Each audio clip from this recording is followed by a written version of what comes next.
people, I hope you are all doing good. आज हम जानेंगे शेड्यूल्स ऑफ इंडियन कॉन्स्टिट्यूशन के बारे में। ओरिजिनल कॉन्स्टिट्यूशन में थे 8 शेड्यूल्स, प्रेजेंटली हमारे कॉन्स्टिट्यूशन में है 12 शेड्यूल्स। तो आइए जानते हैं शेड्यूल्स क्या होते हैं। शेड्यूल्स बेसिकली टेबल हैं जिसमें एडिशनल इंफॉर्मेशन दी गई है जो आर्टिकल्स में प्रेजेंट नहीं है। First schedule deals with list of states and union territories and there territories. मतलब ये कि जितनी भी हमारी इंडियन स्टेट्स हैं, 28 स्टेट्स हैं प्रेजेंटली, और 8 यूनियन टेरिटरीज हैं, उन सबके नाम मेंशन है फर्स्ट शेड्यूल में। और टेरिटरीज किस स्टेट की कितने एरिया में, लैंड एरिया में जुरिस्डिक्शन है, वो सब बताया गया है फर्स्ट शेड्यूल में। अगर कोई भी न्यू स्टेट बनती है, किसी स्टेट का नाम चेंज हो रहा है, 2-3 स्टेट्स मिलके एक स्टेट बन रही है, या एक स्टेट टूट के 2-3 स्टेट्स बन रही हैं, या यूनियन टेरिटरीज बन रही हैं, उस सबके नाम में जो अपडेशन करनी होती है, मॉडिफिकेशन करनी होती है, वो फर्स्ट शेड्यूल में की जाती है। Second schedule deals with allowances, privileges and emoluments. जितने भी सैलरीज मिलती हैं, अलाउंसेस मिलते हैं, प्रिविलेजेस मिलती हैं, किन किन लोगों की? President of India, governor of all the states of India, speaker of Lok Sabha, deputy speaker of Lok Sabha, speaker of legislative assembly of states, deputy speaker of legislative assemblies of states, chairperson and deputy chairperson of Rajya Sabha, chairperson and deputy chairperson of state legislative councils, जजेस of supreme court, जजेस of high court and controller and auditor general.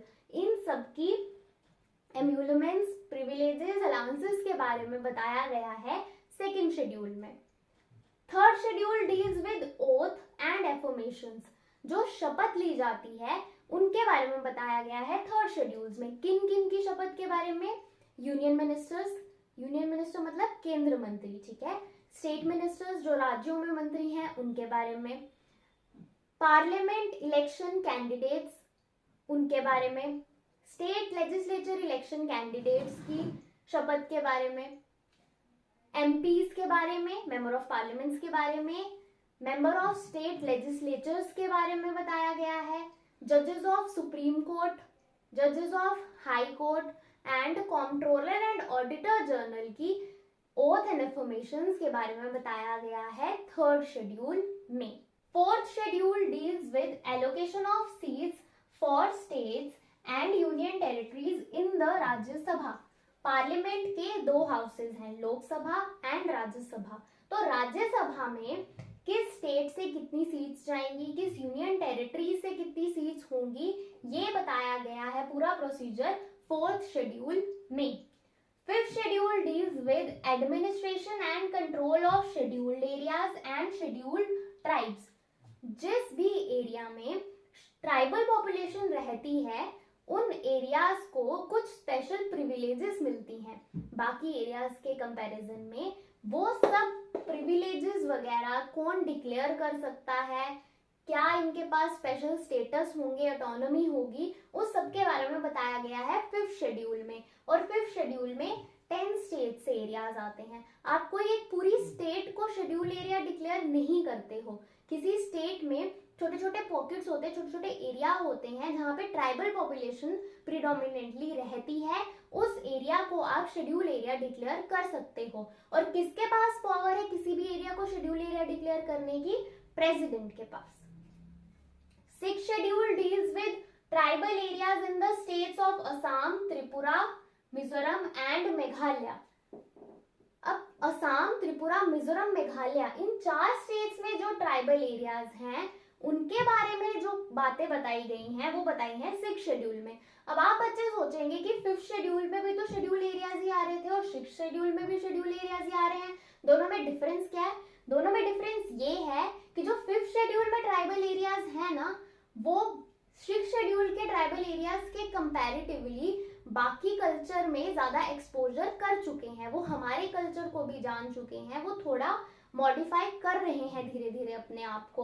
Where as ये जो sixth schedule में areas हैं, Assam, Tripura, Mizoram and Meghalaya, in states में जो tribal area areas declare किए गए हैं ये अपने कल्चर से बाहर जेल नहीं कर पाए हैं अभी तक, ये अपने कल्चर में ही हैं, तो इनकी प्रिजर्वेशन, इनके लिए कुछ स्पेशल प्रिविलेजेस 5th शेड्यूल से ज्यादा प्रिविलेजेस मिलती हैं 6th शेड्यूल वाले ट्राइबल एरियाज को, जो 4 स्टेट्स में फैले हुए हैं, असम, त्रिपुरा, मिजोरम, मेघालय। इसको आप ATM स्क्वायर से याद कर सकते हो, Assam, Tripura, Mizoram and Meghalaya. 7th schedule deals with federal structure. Federal structure का मतलब होता है division of power between centre and state governments. तो फेडरल स्ट्रक्चर में 7th शेड्यूल में हमारे पास आ जाती हैं 3 major list, union list, state list and concurrent list. Union list वो लिस्ट है जहां पे सेंटर, केंद्र सरकार जो है वो कानून बना सकती है। स्टेट लिस्ट में वो वाले सब्जेक्ट्स हैं जिसमें स्टेट्स जो है वो कानून बना सकते हैं, राज्य कानून बना सकते हैं। वेयरएज कॉन्करेंट लिस्ट में both state and centre has the right to frame laws. लेकिन अगर कहीं पे कंफ्लिक्ट आ जाता है सेंटर और स्टेट के बीच में, तो सेंटर की बात जो है वो मानी जाती है। अगर मैं आपको एग्जांपल दूं, यूनियन लिस्ट में कौन कौन से सब्जेक्ट्स आते हैं, जैसे finance, banking, currency, foreign affairs, communication, atomic energy, defence, ये सब आ जाता है यूनियन लिस्ट के अंडर। इन सबको मेंटेन करेंगे, इन सब के रिलेटेड लॉज बनाएगी सेंटर गवर्नमेंट।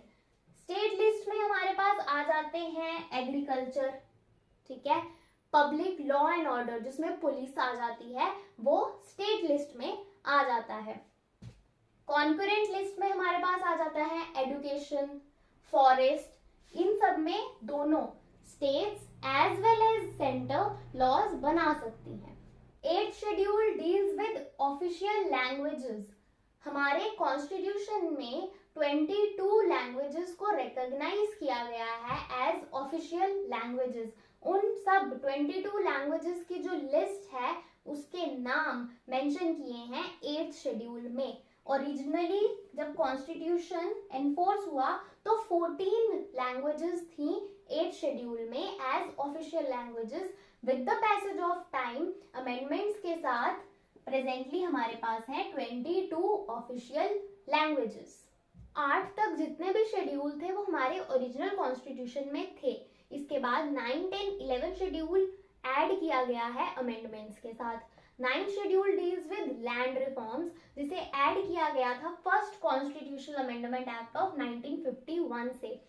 इस शेड्यूल ने जमींदारी सिस्टम एबॉलिश किया और 9th शेड्यूल ऐड किया।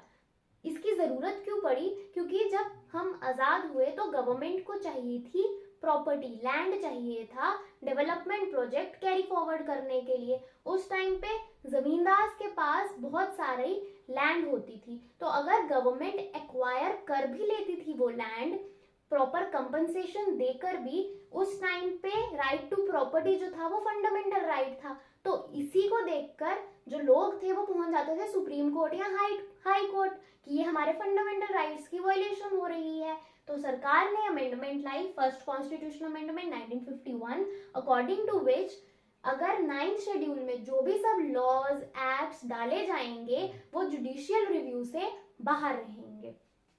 इसका स्टार्टिंग में तो अच्छे से यूज हुआ, लेकिन फिर मिसयूज भी होने लगा। तो 2007 में सुप्रीम कोर्ट का एक वर्डिक्ट आया जिसमें सुप्रीम कोर्ट ने कहा कि 24 अप्रैल 1973 के बाद जितने भी एक्ट्स एंड लॉज इसमें 9th शेड्यूल में ऐड किए गए हैं वो जुडिशियल रिव्यू से बाहर नहीं होंगे। 10th schedule deals with anti defection. ये ऐड किया गया है 52nd constitutional amendment act of 1985 से।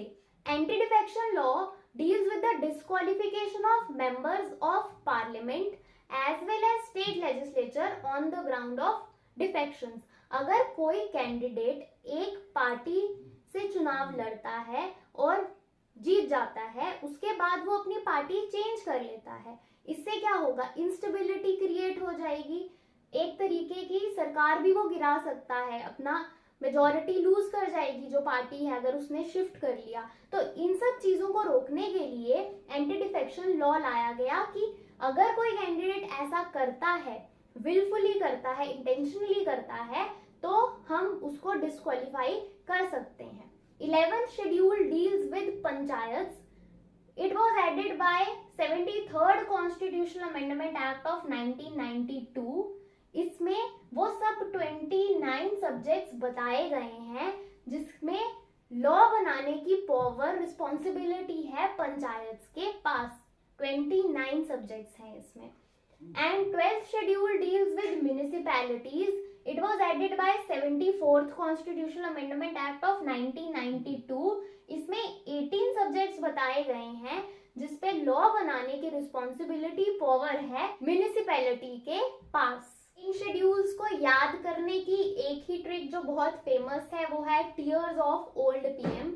पहले शेड्यूल में हमने name of states and union territories रखा है और उनकी टेरिटरीज रखी है, तो टेरिटरी का टी साइड कर लेंगे हम ट्रिक के लिए। सेकेंड शेड्यूल में एम्यूलमेंट्स, प्रिविलेजेस, अलाउंसेस आ रहे हैं, तो एम्यूलमेंट्स का E. Third schedule deals with oaths and affirmations, तो एफर्मेशंस का A. Fourth schedule deals with allocation of seats to Rajya Sabha, so Rajya Sabha से R. Fifth schedule deals with scheduled areas, tribal areas, तो scheduled का S. Six schedule deals with other schedule areas in the states of Assam, Tripura, Mizoram and Meghalaya, so other से O.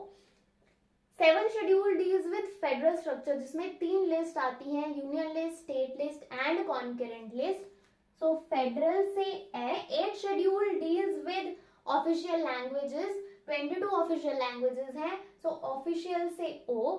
9th schedule deals with land reforms, so land से L. 10th schedule deals with anti defection, so defection का D. 11th schedule deals with panchayat, panchayat का P. और 12th schedules deals with municipality, so municipality का M लेकर हमने ये trick बनाई, tears of old PM. T for territory, E for emoluments, A for affirmations, R for Rajya Sabha, S for schedule areas, O for other schedule areas, F for federal structure, O for official languages, L for land reforms, D for anti defection, P for panchayat and M for municipalities. इसी के साथ आपके schedules हो जाते हैं complete. बाकी videos का link description box में दिया गया है, do check it out. Thanks for watching, bye.